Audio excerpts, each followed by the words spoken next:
Everyone, this presentation is all about understanding charts. Why do we use charts? What are the parts of charts? Why should we carefully look at charts? And, of course, how do we make them? Here is the data to show the land and water temperatures on Earth since 1880. Yes, we could spend a lot of time looking at each number to comprehend the trends and changes over time, but charts give us a way to understand large amounts of numbers and data clearly. They create a visual display of data so that we can quickly see trends or compare numbers in various ways. Many people can more easily comprehend information that way. There are many parts of charts, and not every chart will have every part, as it depends on which chart you choose to display your data and what parts will best show your data. Your chart title is a label at the top or bottom of a chart that explains what the chart displays. So for example, here we can see sales by flavor, explains what we're seeing. Your axis title is a label that defines one part of the chart's data. This could be horizontal, going across, or vertical, going up and down. So we can see here numbers sold in thousands, or the flavor numbers going across. You may also see grid lines, and these lines are there to draw the user's eye from the data labels to the display in the chart. So for example, I can see that there were over 500 total sold of chocolate chip trip because I can see the 500 line going across the chart.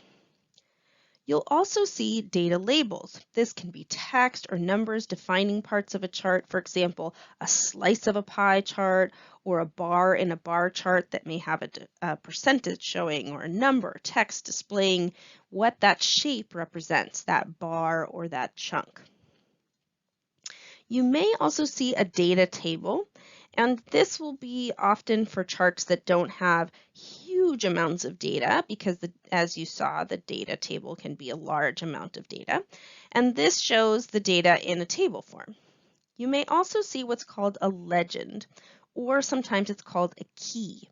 And this is a list of the chart labels and their corresponding colors in the chart. So here you can see March, February, and January shown in the legend at the bottom to correspond with the parts of the bar at the top.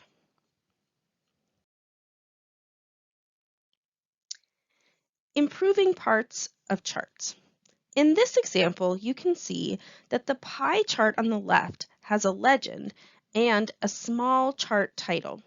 It's very hard to read the legend, and it's also hard to understand from the legend which colors match which flavor. The red and orange and yellow boxes in the legend are hard to distinguish from each other, and it's really challenging for the viewer to track what they're trying to show. This does not mean that charts with legends are bad. It's just that this one does not really work that well for the chart. The chart on the right, however, displays the data much more clearly. We can see that the legend has been removed, that there has been data labels added, and that the chart title has been made larger. This shows the data much clearer, and it shows which flavor is represented by each section of the pie. It's a much clearer display of the data.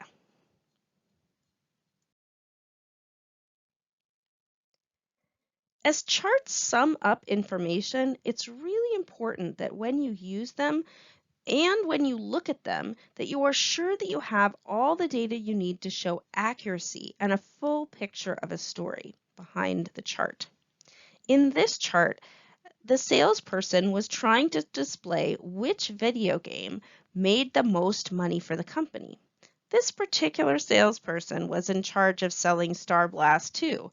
Doesn't this chart make it look like Star Blast 2 made way more money?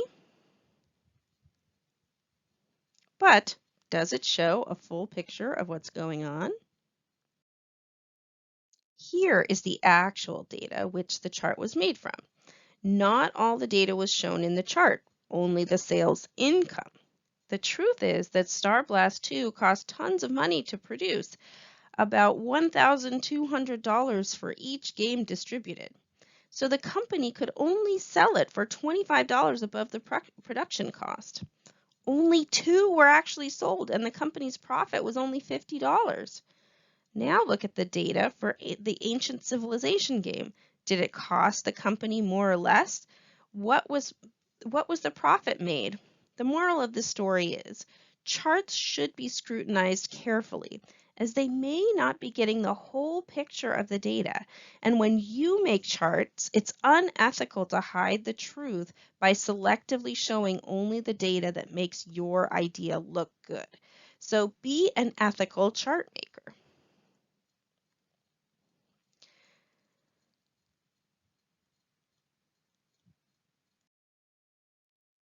So, how do you make charts? First, you select the data carefully. Then you want to be careful that your data represents something clear, ethical, and truthful. And select a chart type that represents the data best. And how do you make charts? First, you select the data. You head over to the Insert menu, and you select a chart menu that represents your data best. Then you'll go in and adjust formats and elements parts for clarity and ease of reading. So what chart should you choose? Well, pie charts and donut charts, which is like a pie chart with a hole in the middle, shows percentages of a whole. Bar and column charts are good for comparing similar data. Here we're comparing the month's sales of the different flavors. Area and line charts show changes over time. So you should see along the bottom or along the side the years, the months, the days, and then you may see whatever you're comparing. Here we can see the home prices changing. Maybe you would see sales numbers or temperature changing, but area and line charts are showing changes over time. You may also see scatter or bubble charts, and these show the relationships between two variables. So it doesn't actually mean that these two things are connected, but maybe you're trying to see if they are. So in this chart, you can see the number of visitors to the beach and the daily temperature. You can see that over time, we can see a trend that shows that as the temperature rises from the 80s to the 90s, that we tend to have much more beach visitors. I hope this presentation helped you understand how better to analyze and use charts to display and explain data. See you next time.